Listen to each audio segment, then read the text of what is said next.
O governo Lula, o líder do PT no Senado, o senador Jacques Wagner, disse hoje, durante uma entrevista à CNN, que não acredita que o momento é propício para uma reforma ministerial mais ampla. Para ele, a reforma está centrada em duas questões principais. E aí ele disse como dar conforto a quem chega e qual é o menor desconforto para quem sai. O presidente Lula anunciou, nesse sentido, hoje, a criação do Ministério das Pequenas e Médias Empresas, das cooperativas e dos empreendedores individuais, em meio a essa reformulação ministerial. E Thales, já é o 38º, né, caso confirmado, ministério do governo Lula. Pois é, o Lula, na quinta-feira, deve ir ao Piauí. E lá fará salam aleikum ao ministro de Desenvolvimento Social, o Wellington Dias.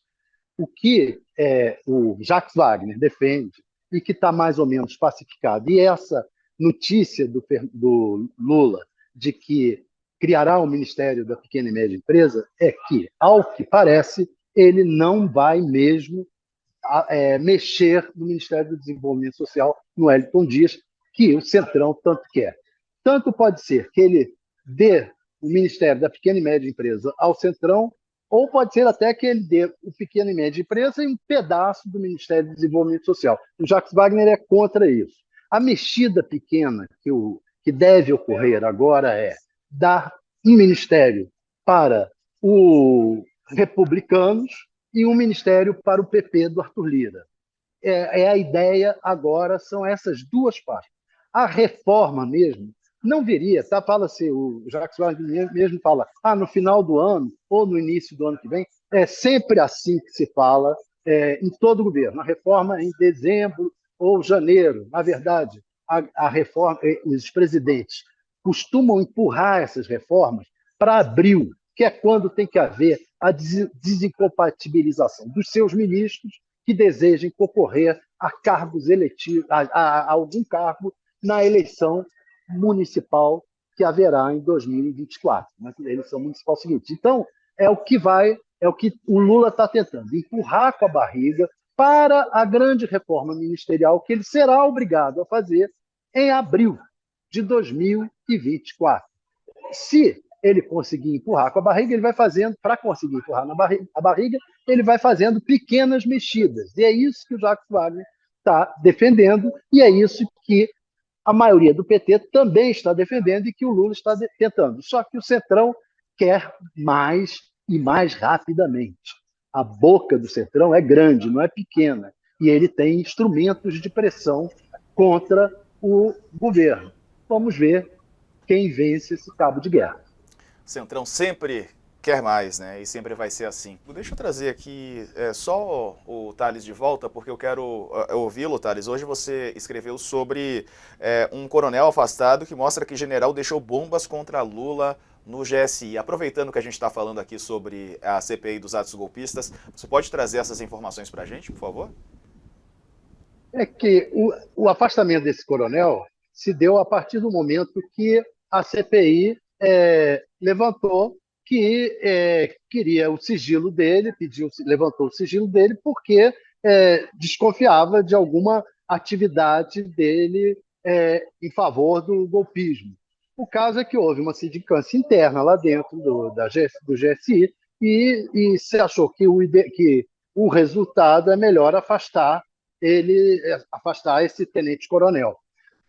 Se afastou esse tenente-coronel, também neste mês já houve o afastamento de outro tenente-coronel que cuidava da segurança pessoal do presidente Lula, ou seja, o que está se vendo é que o GSI era um campo minado, cheio de bombas, prontas para explodir contra o presidente que venceu o Bolsonaro, o presidente Lula, o atual presidente da República, ficou ali cercado num campo minado que é o GSI. O general G. Dias reclamou, inclusive, internamente, que se sentiu sem informações dos seus subordinados do GSI. Na verdade, o GSI é uma enorme distorção.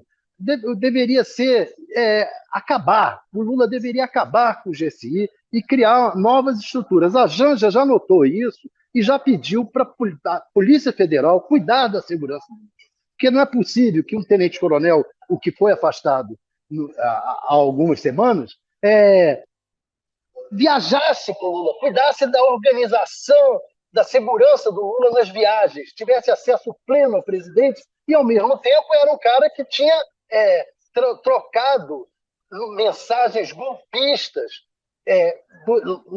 antes, durante e depois da posse do presidente. Quer dizer, isso daí não é possível, não é possível. O GSI é um campo minado e tem que acabar. É a impressão que eu tenho depois de tudo que aconteceu. E as informações que têm se tornado públicas. Agora está em destaque na coluna da Carla Araújo. Vamos dar uma olhada no nosso site. A Carla traz que Bolsonaro dispensa o Assef e se reúne com a defesa na preparação para depoimento à Polícia Federal. O ex-presidente se prepara com 48 horas de antecedência. Ele tem um depoimento marcado na PF na próxima quinta-feira. Vai tentar explicar o caso das joias, presentes recebidos enquanto ele comandava o país. Assessores mais próximos e advogados viajaram hoje a Brasília, passaram um dia na sala do ex-presidente na sede do PL, que é o partido de Bolsonaro. O advogado da família Bolsonaro, em várias investigações, Frederico Wassef, não foi chamado. Ele também vai prestar depoimento por ter comprado ou recomprado um Rolex que auxiliares do ex-presidente haviam vendido durante viagem aos Estados Unidos no começo do ano. Ele negou que usou, disse ali que usou dinheiro próprio, né, e que a intenção era devolver o item à União. No último dia 16, houve a operação da PF que apreendeu 4 aparelhos celulares de Wassef, né? Ele estava num shopping, no restaurante no Morumbi, em São Paulo, quando foi abordado pelos policiais. A ausência do Wassef nessa reunião ocorre depois de rumores de que ele tenha tentado gravar integrantes da família, situação refutada pelo senador Flávio Bolsonaro, que ressaltou sua inteira confiança na lealdade do aliado. Fato é, Thales, que ele não foi para essa reunião e Bolsonaro já se prepara para esse depoimento de quinta-feira. Bolsonaro e o Wassef são unha e carne e atuam de maneira parecida. Nada do que eles dizem você pode confiar plenamente. Não se escreve. O Wassef, por exemplo, disse que não era advogado do Bolsonaro. Lá atrás, na época do Fabrício, ele foi advogado do Bolsonaro, depois ele disse que não era advogado, depois ele disse que voltou a ser advogado, depois disse que não tinha nada a ver com o Fabrício, depois disse que não conhecia, depois disse que o Fabrício... Aí depois se encontrou o Fabrício na casa dele, lá em São Paulo. Então, tudo pode estar sendo combinado ou não. Na verdade, há um certo temor entre os bolsonaristas e também na família do Bolsonaro com a possibilidade de várias delações premiadas. O Wassef poderia ser um desses. Há especulações de que ele pode querer fazer. Eu não acredito que ele faça a delação premiada, porque eu acho que ele está de tal forma imbricado com o Bolsonaro que uma delação ali não serviria para um nem para outro. Não sei, acho pouco provável. Agora, há esse temor de que haja uma delação premiada em torno do Bolsonaro, não só no caso dele, como no caso do Cid, do Mauro Cid, que tem a delação premiada do Mauro Cid, tanto na CPI. O Mauro Cid, vamos lembrar, depois na CPI, depois na Polícia Federal, ontem, por cerca de 9 horas ou mais. Quer dizer, é muito estranho esse tempo de depoimento do Mauro Cid na Polícia Federal. Isso levantou suspeitas entre os bolsonaristas de que ele pode já estar começando a fazer delação. Esse assunto circulou muito forte hoje aí no noticiário. A gente vai ficar de olho, é claro, e atualizar aqui no UOL News. UOL.